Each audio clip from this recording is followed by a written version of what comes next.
Рахмат. Кейінгі сөз депутат Карамушкина Ирина Юрьевнаға беріледі. Чон рахмат. У меня вопрос к Министерству образования. Еще раз хочу для себя убедиться в вашем ответе. Официального заключения правительства нет. Правильно я поняла? Бұл бойынша өкмөттүн официал түрдө корутундусу бар. Токтом менен келген, ал жерде буга чейин айтылгандай бир топ маселелер айтылган. Анын ичинин негизгилери, механизмдери, анан каржы булагы, анан күчүнө кирген 2019-да ушундай сунуштар бар. Бирок ал азимовтар анан айтып атат, механизмин жана керектүү болгон адистерди аныктоо механизмин өкмөткө беребиз деп атат. Каржы булагында анан ошондо такталат.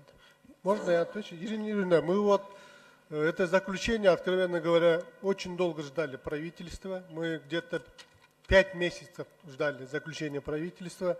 Официально постановление правительства утверждено есть у нас заключение. Там есть несколько замечаний по определению приоритета, по вступлению в силу и так далее. Вот, что. И мы, в принципе, целом нашли общий язык, с ними предварительно проработали. И ко второму чтению уже доработанный вариант внесем. Ясно. Скажите, пожалуйста, какое количество выпускников вузов у вас планируется в 2018 году? В общем, и сколько из них бюджетников? 45 тысяч, наверное, общее количество выпускников. А грантовые, которые в грантовой форме обучаются, это 5700, получается где-то 1000 с чем-то. Не поняла я, сколько? В общем, общее количество на каждый год у нас 5705 грантовых мест. То есть в этом году 5700 выпускников это бюджетники, да? Да. Правильно? Вот давайте честно, Министерство образования, вы же ведете политику образовательную в республике. На сегодняшний день на коллегии ваши ректора и преподаватели, они же уже несколько раз ставят вопрос, что низкое качество студентов. Что выпускники школ приходят уже практически очень сложно работать. Даже помните, кто-то из депутатов хотели понизить планку, пороговую ОРТ, понизить вот этот балл, потому что выпускники все с каждым годом все слабее, слабее, слабее. Вот скажите, 45 тысяч выпускников ежегодно, такое количество с высшим образованием, конечно, это замечательно, но я согласна с моими коллегами, 60% практически они не могут работать по специальности, они не могут трудоустроиться.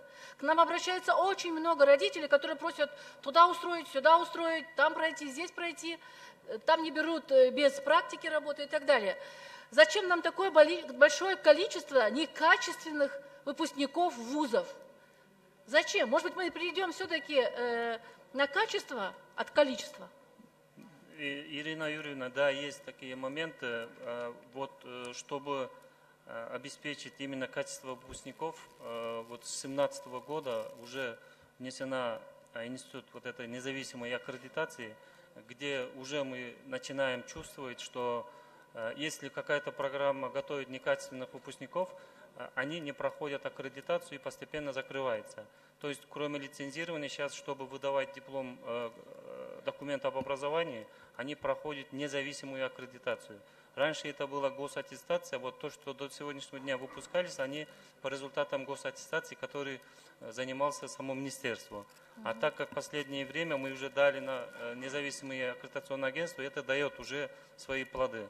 Поэтому я думаю, вот по качеству образования это отдельные мы уже занимаемся, и в скором времени это будет дает хорошие результаты. Насчет трудоустройства тоже вот мы те, которые бюджетной формы обучаются, грантовые места, а их мы вот при поступлении уже составляется трехсторонний договор с работодателем и вузом, и они все трудоустроятся, и 3 года они отрабатывают даже.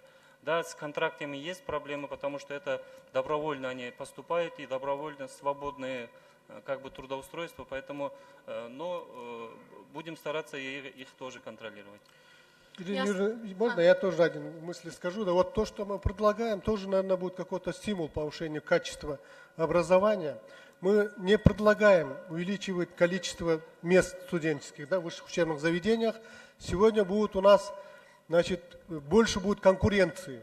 Та талантливая молодежь, которая не имеет возможности обучаться, не имеет средств, они могут уже, конкуренция будет, поэтому это тоже в какой-то мере будет стимулом для повышения качества. Вы знаете, я вот только хотела об этом сказать. Я поддерживаю вот инициатора в том плане, что вот данные кредиты будут именно в первую очередь приоритеты талантливая, одаренная молодежь, помогать им дальше продвигаться с регионов, сельской местности, ну неважно, городских. Вот именно те люди, которые будут очень потом в дальнейшем нужны стране, правильно?